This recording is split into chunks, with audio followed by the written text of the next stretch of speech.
Good afternoon. So, imagine being born as a female on a planet where women's health is neglected, underfunded, and under-researched. Born in Zimbabwe, I grew up as a teenage girl with no access to menstrual products. The topic was a taboo, and our mothers were culturally not allowed to talk to us about it. So I know period poverty firsthand. Period poverty is defined as a lack of access to knowledge, menstrual products, water, sanitation and hygiene facilities, as well as healthcare services related to menstruation. A few years ago, I moved to Europe only to find that period poverty is here too.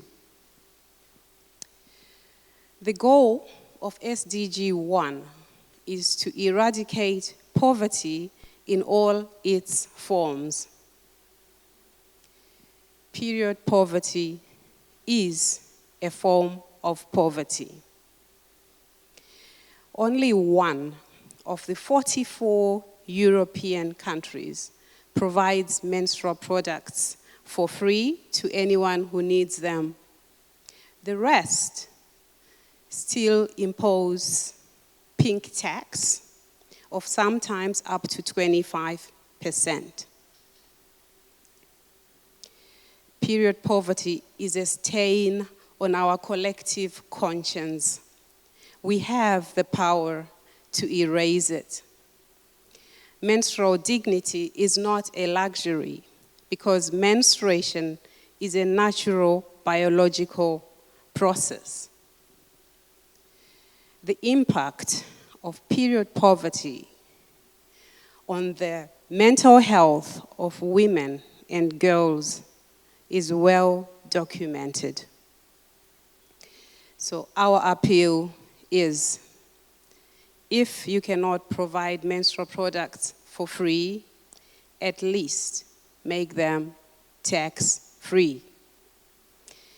A healthier Europe, ladies and gentlemen, is not built in hospitals or parliaments alone.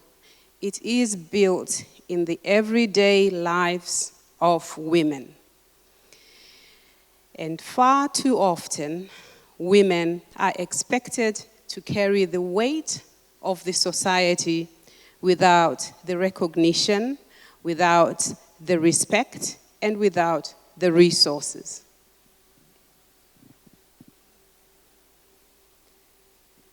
Born as a female on a planet where women's health is neglected, underfunded, and under-researched.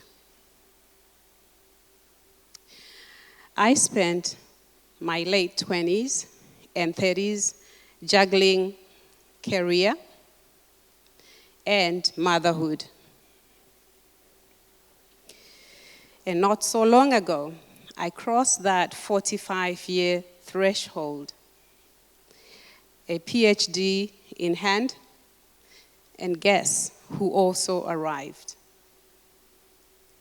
Menopause.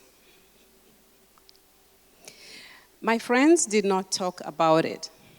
The topic was a taboo, and similar to what I had experienced during puberty, the topic was yet again associated with shame and stigma.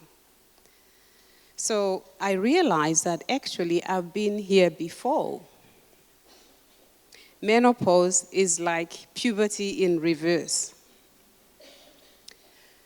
So the epidemiologist in me said, search databases for evidence and more knowledge.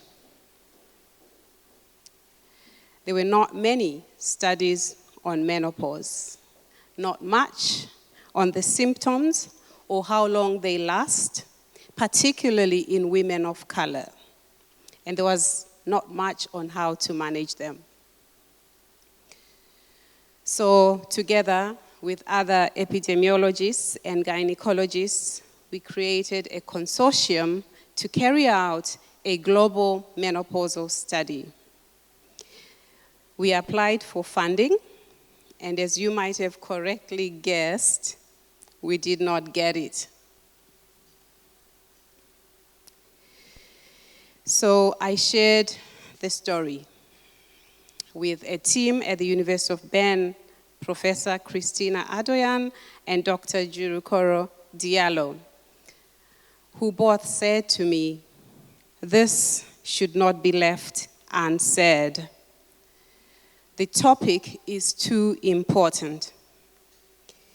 We are seeing in our psychiatric unit women aged between 45 and 50 being admitted for the first time, misunderstood, mislabeled, and medicated. Many of them are on antidepressants, which they do not need. When we manage them and support them hormonally or non-hormonally, they leave the psychiatric unit ready to face life challenges again. The stigma, however, follows them lifelong.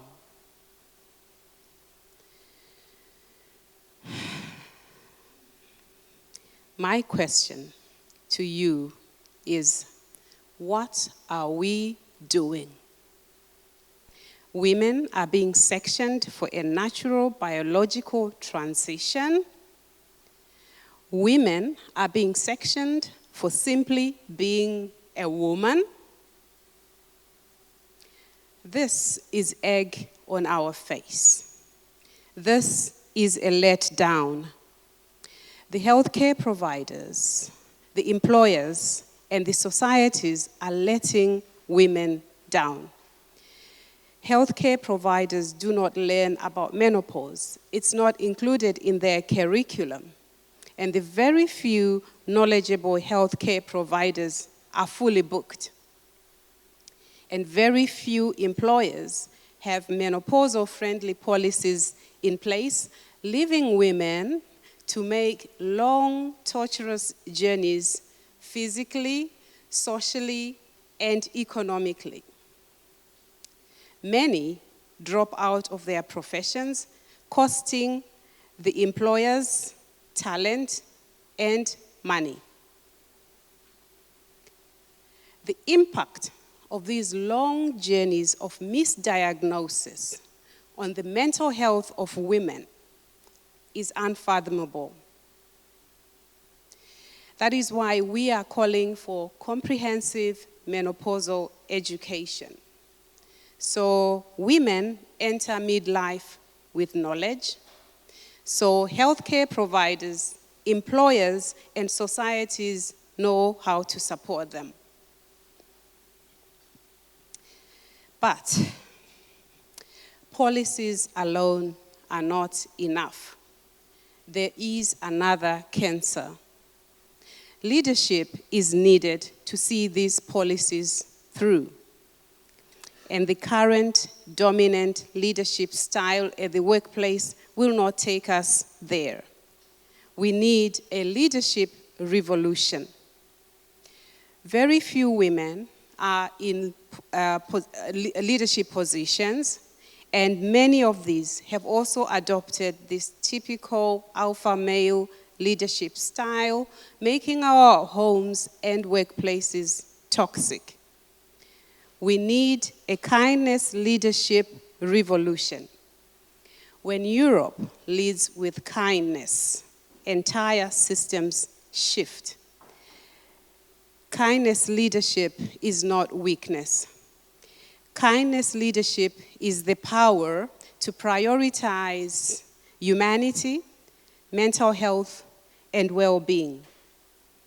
Kindness leadership creates policies rooted in humanity and compassion. Kindness leadership creates workplaces where everyone, including women, feels supported through all life phases. Kindness leadership creates workplaces where compassion is not only valued, but celebrated. Kindness leadership empowers women. Empower a woman, and you have empowered a nation. Empowering women for a healthier Europe is not just an agenda.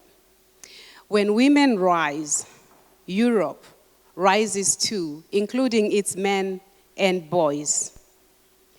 When Europe leads with kindness, the whole world, including women's health, is transformed. So let us choose kindness leadership and together create a healthier and fairer Europe for all. Thank you.